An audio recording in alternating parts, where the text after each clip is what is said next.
freedom. Can anything match the thrill of racing a motorcycle? But on a machine this powerful and this responsive, if you lose focus for 1 second, it's all over. Nothing gets the adrenaline pumping like a motorcycle ride.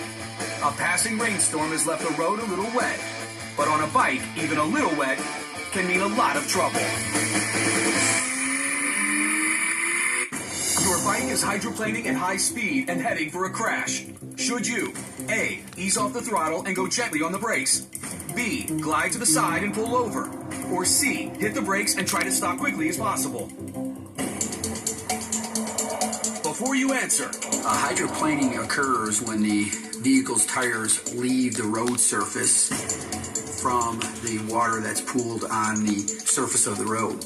So very dangerous situation, because with motorcycles, not only do you lose control of the direction of the vehicle, but also of the stability of the vehicle. So that's in comparison to an automobile where you have a more stable platform because of the 4 tires.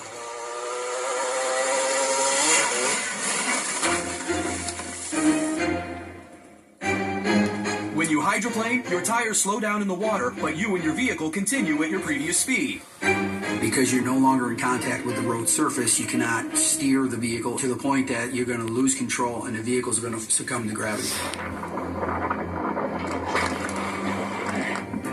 Riding in wet weather is by far the most dangerous condition for motorcyclists. Looks like I might get rained on. Said there was a 10% chance of showers today. It's already rained once, and it's starting to rain again.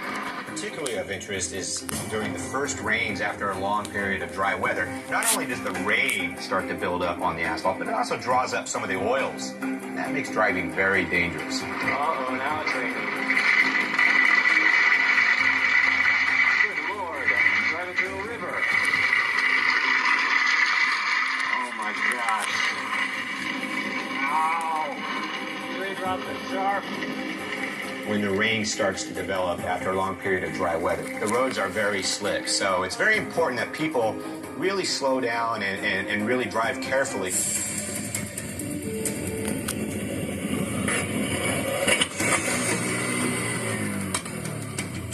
Motorcycles are much more susceptible to hydroplaning than cars are. If you compare a motorcycle tire to a car's tire, you have much less tread and less depth to the tread.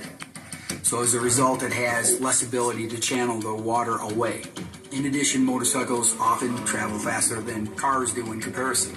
So they are much more susceptible to hydroplaning under shallower water depths. So we will see more crashes from motorcycles hydroplaning than we will with cars. And there you are, back in the saddle and ready not to roll. So what would you do if your motorcycle started to hydroplane? The correct answer? A, ease off the throttle and brakes, or else.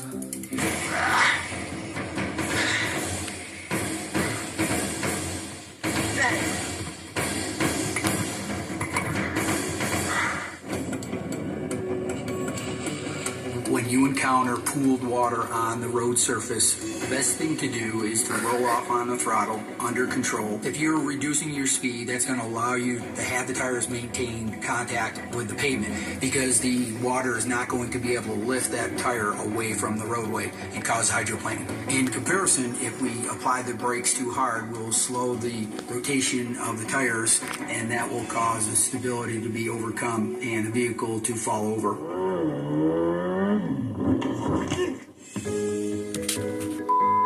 Why not steer off to the side and pull over? You shouldn't steer off to the side of the roadway, because what happens is you will change the direction of the front end of the vehicle, and that will overcome the stability of the vehicle and cause it to fall over. The vehicle is most stable as it is going in a straight line and slowing down under control to allow the tires to come back into contact with the pavement. As for hitting the brakes, it might be the worst thing you can do. You should not hit the brakes, because you are going to stop those tires from rotating, and that is going to defeat the angular momentum, the gyroscope of the tires, and that will cause the motorcycle to tip over. So in order to counteract that, we have to start letting go of the brake in order to get the tires to start to rotate so we regain the rolling friction, which allows us to control the direction of the vehicle. Your chances of running into a hydroplane skid can be reduced. Avoid riding through standing water. If you can't avoid the water, ease off the accelerator. And don't apply the brakes. Of course, the best way to prevent a hydroplane crash is to stay out of the rain, period. Plan ahead just like anything else. If you're going to encounter heavy rainfall, avoid riding your motorcycle.